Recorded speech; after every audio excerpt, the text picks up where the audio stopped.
Both the diodes used in the circuit shown are assumed to be ideal and have negligible resistance when these are forward biased. Built-in potential in each diode is 0.7 volt. For the input voltages shown in the figure, the voltage in volts at point A is. The point A வந்து voltage கேட்குறாங்க. Both diodes are used in circuits shown are should be ideal. What is meant by ideal diodes? அப்படின்னா in forward bias very low negligible resistance இருக்கணும். as well as உங்களுக்கு reverse biasல infinite resistance இருக்கணும். Those diodes are said to be ideal diodes. இங்கே நம்ம என்ன negligible resistance in forward biasலேயே கொடுத்துட்டாங்க.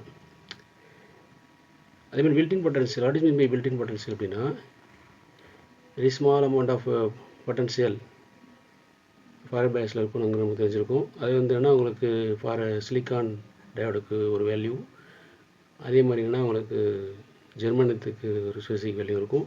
இங்கே கொடுத்துருக்கு வந்து என்னென்னா 0.7 வோல்ட்டு மென் for silicon diode. Type of diodes வந்து யூஸ் பண்ணி 0.7 வோல்ட்டு. இப்போ இன்புட் வோல்டேஜ் வந்து 12.7 வோல்ட்டு கொடுக்குறாங்க. ஓகேவா, இங்கே வந்து 0 வோல்ட் இருக்கும் அப்படின்னாங்கும்போது உங்களுக்கு இது சிலிக்கான் டைப் அப்படிங்கும்போது அதுக்கு பில்டின் வோல்டேஜ் அளவு 0.7 வோல்ட்.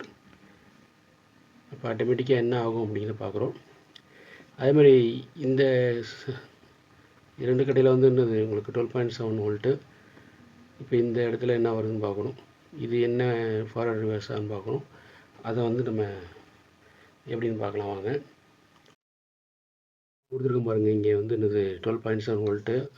அதே டயக்ராம் தான். இங்கே நம்ம 7 வோல்ட்டு, அதாவது டிஸ் 12.7 வோல்ட்டுக்கும் போது இங்கே 0.7 வோல்ட்டுக்கு உங்களுக்கு பில்டிங் வோல்டேஜ் கொடுத்துருக்காங்க. இது நம்ம 0 வோல்ட்டுன்னு எடுத்துக்கும் போது உங்களுக்கு வந்து என்னது 12.7 வோல்ட் அக்ராஸ் திஸ். பட் இங்கே 0.7 வோல்ட்டுக்கும் போது இங்கே இன்னும் ஏ பாயிண்டில் என்ன கிடைக்குன்னா 12.7 volt minus 0.7 volt equal to 12 volt. இந்த 12 வோல்ட்டுக்கு தான் இங்கே அட் ஏ. ஏன் அப்படின்னா இது ஃபார்வர்ட் பயாஸில் இருக்குது. இந்த D1 இது வந்து ஃபார்வர்ட் பயாஸில் இருக்குது. இப்போ இங்கே 12 வோல்ட் இருக்கும்போது இங்கே 4 வோல்ட்டுனா ஆட்டோமேட்டிக்காக என்னது ஹையர் பொட்டன்ஷியல் வந்து என்னது உங்களுக்கு 12 வோல்ட்டு இங்கே இருக்குது. இங்கே லோ பொட்டன்ஷியல் இது கம்பேர் வித் 12 வோல்ட். அப்போ இது வந்து என்னென்னா உங்களுக்கு ரிவர்ஸ் பயாஸில் வருது. அப்போ இந்த டயோடு வந்து என்னது இன்ஃபினிட் ரெசிஸ்டன்ஸ் போது கரண்ட்டு வெளியே போகாது. இட் டஸ் நாட் ஒர்க் அப்படிங்கிறத நம்ம மீன் பண்ணுவோம். ஓகேவா, இங்கே 12.7 வோல்ட்டு 0 வோல்ட்டுக்கும் போது தான் இது வந்து என்னது உங்களுக்கு ஹையர் பொட்டன்ஷியலில் இருக்குது இந்த பாயிண்ட்டு. அதே மாதிரி இங்கே வந்து என்னது லோ பொட்டன்ஷியல் இருக்குது. அதனால் இது ஃபார்வர்ட் பயாஸ் சொல்கிறோம். ஆனால் ரிவர்ஸ் பயாஸ் இருக்கிறதால இது மாதிரி கன்சிடர் பண்ணிருக்கல. அப்போ இங்கே வந்து என்னது 12.7 வோல்ட்டில் 0.7 வோல்ட்டு போக பாக்கி உள்ளதாக எங்கே இருக்கும் ஏல இருக்கும். ஸோ வந்து என்னென்னா விஏங்கிறது வந்து 12.7 வோல்ட், தட் இஸ் வி இன் கொடுத்துருக்கக்கூடிய input voltage minus 0.7 volt, that is உங்களுக்கு சிலிக்கானுக்கான அந்த பில்டின் வோல்டேஜ் போக பாக்கி எவ்வளோ இருக்கும் 12 வோல்ட் இருக்கும். So VA equal to 12 volt. Thanks for watching. Keep watching, subscribe and share.